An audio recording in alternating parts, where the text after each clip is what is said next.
வணக்கம். இன்றைய மாவட்ட செய்திகள். மதுரை மாவட்டம் அவனியாபுரத்தில் ஆண்டுதோறும் பொங்கல் பண்டிகையொட்டி ஜல்லிக்கட்டு போட்டி நடத்தப்பட்டு வருகிறது.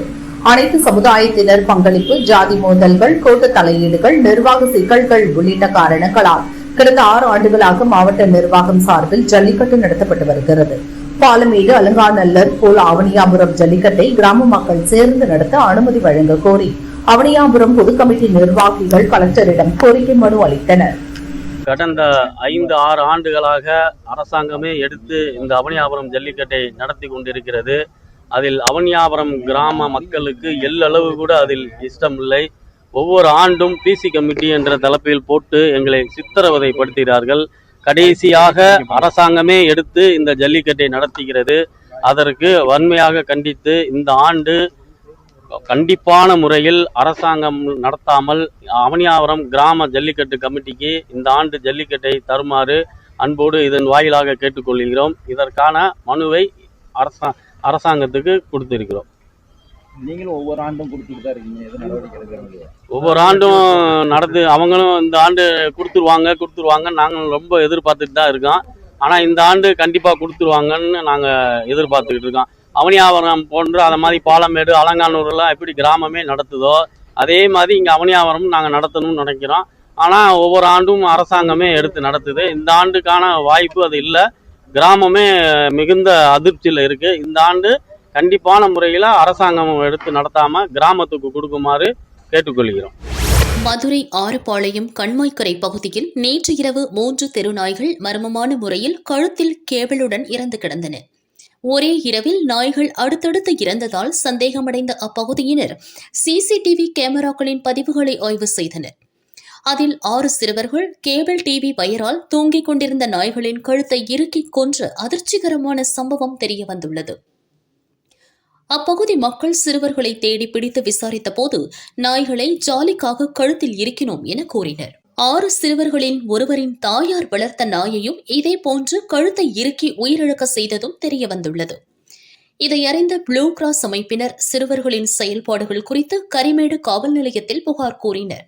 ஜாலிக்காக நாயின் கழுத்தை இறுக்கி உயிரிழக்க செய்யும் மாணவர்களின் மனநிலை பதற்றமடைய வைத்துள்ளதாக விலங்குகள் நல ஆர்வலர்களும் பெற்றோர்களும் கவலையடைந்துள்ளனர். சிறுவர்களை அழைத்து அவர்களுக்கு பெற்றோர்களின் அனுமதியுடன் மனநல ஆலோசனை வழங்கவும் ஏற்பாடு செய்யப்பட்டுள்ளது. கோவை மாவட்டம் வடகோவையில் உள்ள தமிழ்நாடு வனக்கல்லூரியில் தமிழ்நாடு வனப்படை நவீனமயமாக்கப்பட்ட வன உயிரின இடமாற்றம் சிகிச்சை மையம், சாடிவயல் யானைகள் முகாம், ஆவண காப்பக சேமிப்பகம் ஆகியவற்றின் திறப்பு விழா நடந்தது. நிகழ்ச்சியில் சிறப்பு விருந்தினராக துணை முதல்வர் உதயநிதி ஸ்டாலின் பங்கேற்றார். நிகழ்ச்சி தொடக்கத்தில் பணியின் போது உயிர் நீத்த வன பாதுகாவலர் உள்ளிட்ட அதிகாரிகளுக்கு அஞ்சலி செலுத்தினார். 5,30,00,000 ரூபாய் மதிப்பில் நவீனமயமாக்கப்பட்ட 123 கன், 19 பிஸ்டல் துப்பாக்கிகள் மற்றும் தோட்டாக்களை வனப்படைக்கு துணை முதல்வர் உதயநிதி வழங்கினார். தொடர்ந்து தமிழகத்தில் முதல் முறையாக சிறுமுகையில் 19.5 கோடி ரூபாய் மதிப்பில் வன உயிரின இடமாற்றம் மற்றும் சிகிச்சை மையத்தை துவக்கி வைத்தார். பின்னர் சாடிவயல் பகுதியில் 8 கோடி ரூபாய் மதிப்பில் 18 ஷெட்டுகள் கொண்ட யானைகள் முகாமை துவக்கி வைத்தார். இறுதியாக 100 ஆண்டு பழமையான வனத்துறை சார்ந்த புத்தகங்களை 2 கோடி ரூபாய் மதிப்பில் ஆவண காப்பக சேமிப்பகம் திறந்து வைத்தார். வனத்துறை குறித்த தகவல்களை மாணவர்களுக்கு எடுத்து சொல்லும் அளவிற்கு திட்டங்கள் வகுக்கப்பட்டுள்ளதாக அதிகாரிகள் தெரிவித்தனர். தமிழ்நாட்டில் முதல் முறையாக வன உயிரின இடமாற்றம் மற்றும் சிகிச்சை மையம் துவங்கப்பட்டிருக்கிறது. முக்கியமாக நம்மளது தமிழ்நாடு வனப்பகுதியில் கிழக்கு தொடர்ச்சி மலை, மேற்கு தொடர்ச்சி மலைகளில் பல்வேறு வகையான அரிய வகையான உயிரினங்கள் இருக்கின்றது. இந்த உயிரினங்களுக்கு ஏதாவது நோய்வாய்ப்பட்டோ அல்லது